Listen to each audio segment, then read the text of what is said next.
Well, it was only a week ago that I was in Madison, Wisconsin, at Unity Hospital waiting for the birth of my very first grandbaby, Madison Michelle. By the way, the name reflects the fact that they both met, fell in love, and got married there in Madison. So now she has the name that brought them together. I arrived Friday afternoon on the way through Rochester to discuss this induction that was not going according to plan. My daughter was there at 7:30 a.m. to have it get started and then waited for the rest of the day for a bed and then an IV and then an IV again and to get that Pitocin started. So her induction did not go according to schedule, and it really didn't get a good start until almost supper time. She was a little frustrated. She was a little tired. And while she waited, Corey, my son-in-law's family, and I were all there together. And we went down to the waiting room that is designed for people to wait and see. And it was a shared waiting room with the ER and the outpatient surgery and the surgery and with the delivery. And so it was all a combination of people waiting in this great big room. And there was a complimentary staff who you could ask what's going on. It was a long and impressive room. And it had high ceilings and these beautiful skylights. And overhead was this swarm of flying doves. They were just hanging, like they were crossing the path of this long room from one end to the other. And they were made out of this very reflective material that reflected the light in different colors.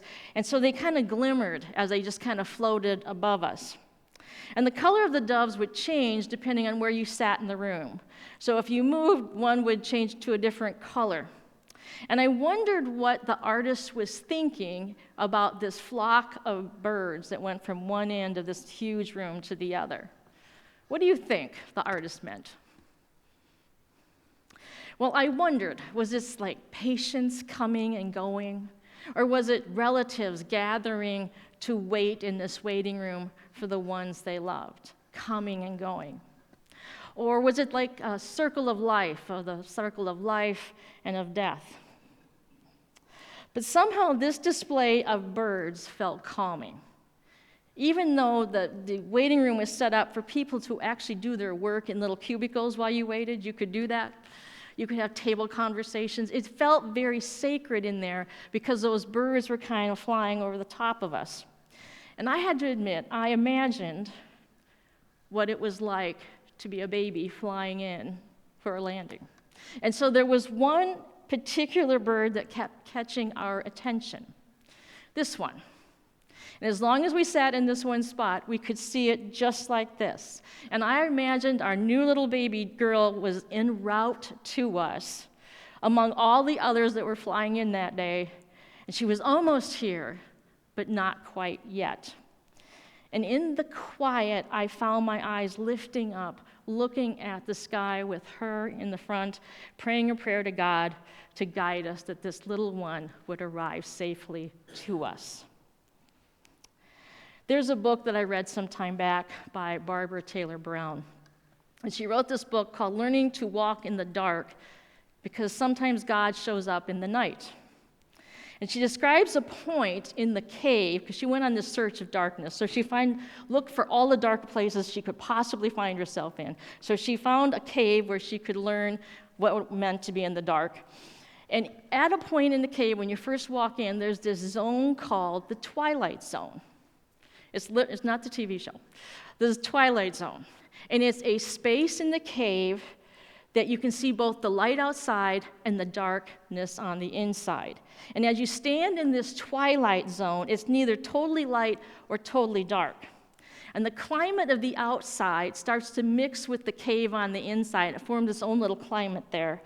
And the landscape changes from what it was until what it will be. And so this is a different liminal kind of space inside a cave.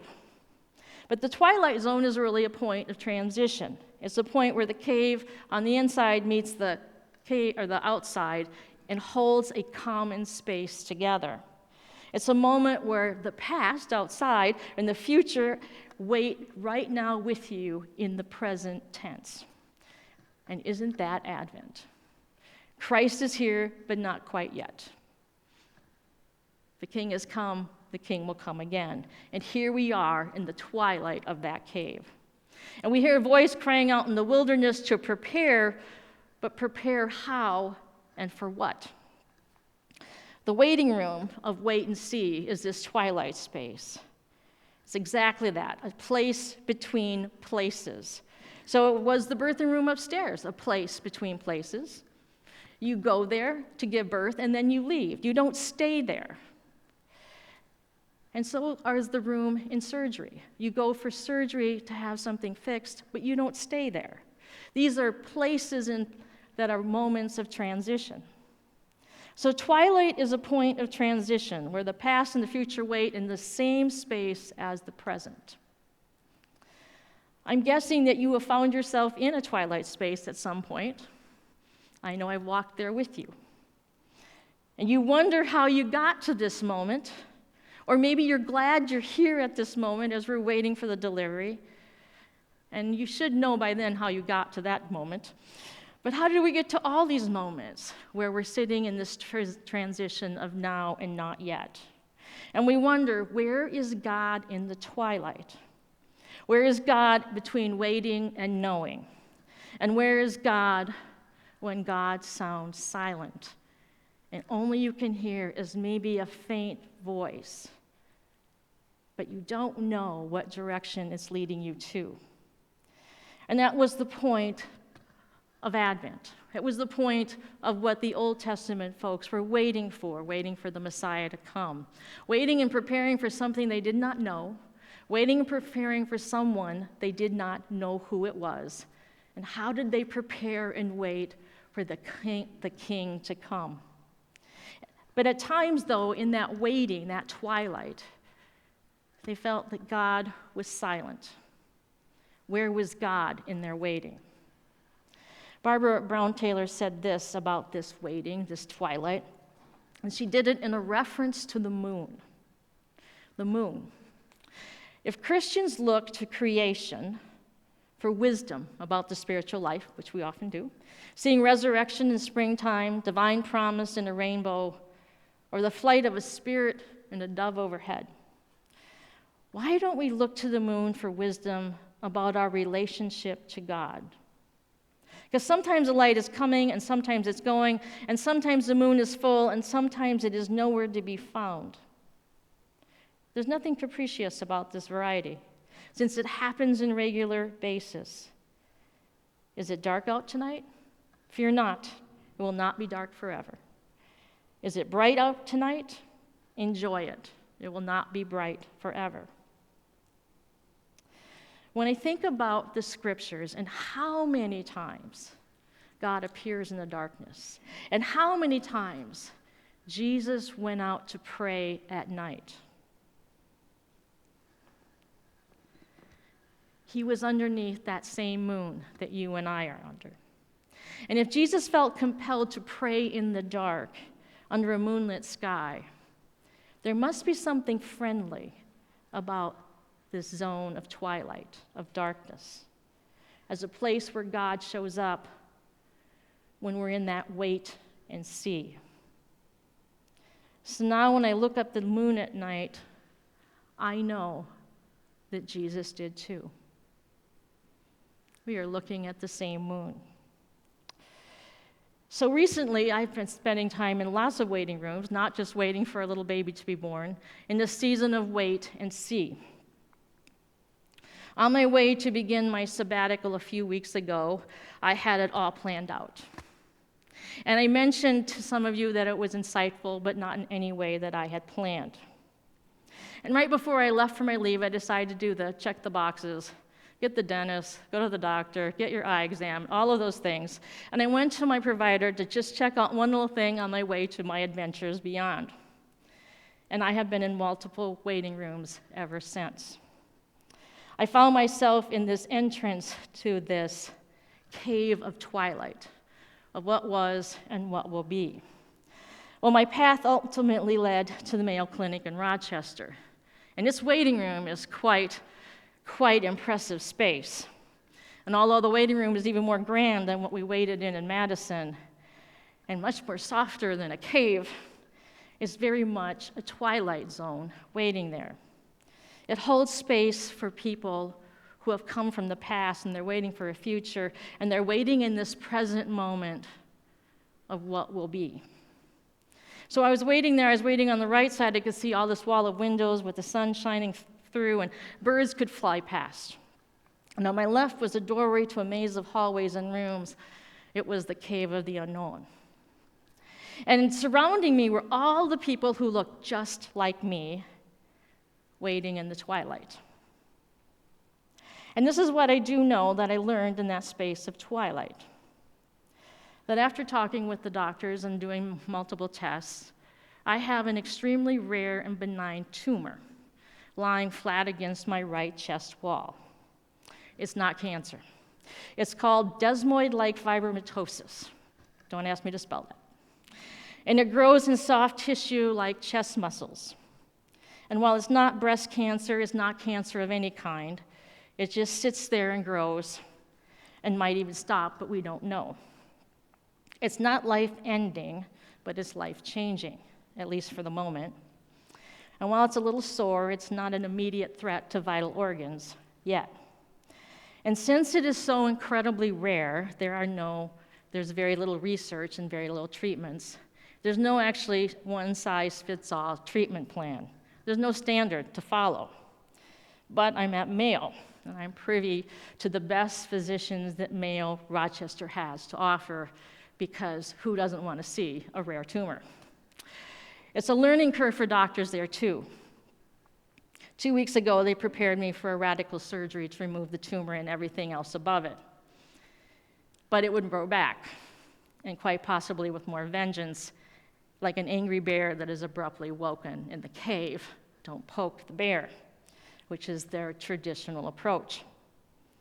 But then, just days later, the multidisciplinary team met to discuss my case, because that's what they do with difficult cases, and they reviewed the newest research they had, which now goes to a very conservative approach called wait and see. It's actually called wait and see, is the name of the treatment. I thought Mayo could come up with something more fancy than that, but it's called wait and see. They're hoping that it might stabilize, because they know if they poke it with surgery, it would not. And if it doesn't, there are some other treatments available. In fact, a combination of treatments, and surgery is still not off the table. They're operating under a rule of do no harm. And as a good United Methodist, you know that is our first rule. Do no harm. The second is do good. And so the first is to do no harm. The second is find out what good to do. And so I may go back several times to see what it is they want to do or what their next plan is. But in the meantime, I'm here in this twilight of waiting. I'm fine, a little sore, and I'm working at full capacity. I have stepped into the twilight of an unknown cave. And I'm telling you this because I know you've been there too. A place of the unknown, where you bring your past with you and you don't know your future and you wait in this present moment. And from my own experience, and I have to keep reminding myself of this, I know that it is in that space that God and I will meet. Barbara Brown Taylor said this: I have learned things in the dark that I could never have learned in the light. Things that have saved my life over and over again, so that they're really only one logical conclusion.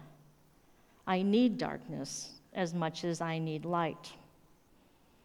This I know. Twilight does not last forever. And God's dimmest light is more visible in the darkness than in the brightest light of our day. And God's voice is louder in the silence. In this space of twilight, of grieving and hope, of planning and preparing for the birth, we wait for a voice calling us in the wilderness, declaring that Jesus is on the way. In fact, Jesus is already here in this space, right here with us.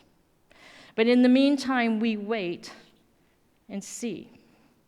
And in this space, I've learned We give God our most humbling moments of life, our vulnerabilities, our mistakes, our worries, and yes, our greatest fears. And we look ahead for the smallest glimmer of light that flies overhead. And then we remember that a baby was born in Bethlehem at night beneath a moonlit sky. And whenever we look up to see that moon at night, we know Jesus did too. In this space of waiting, love's pure light shines through all of our darkness. Would you pray with me?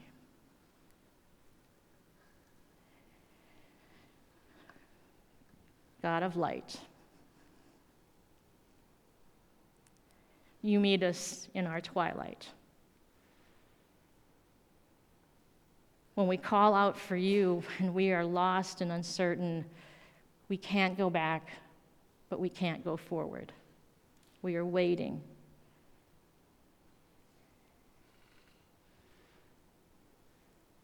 And so we give what we have to you, knowing that you are there waiting with us,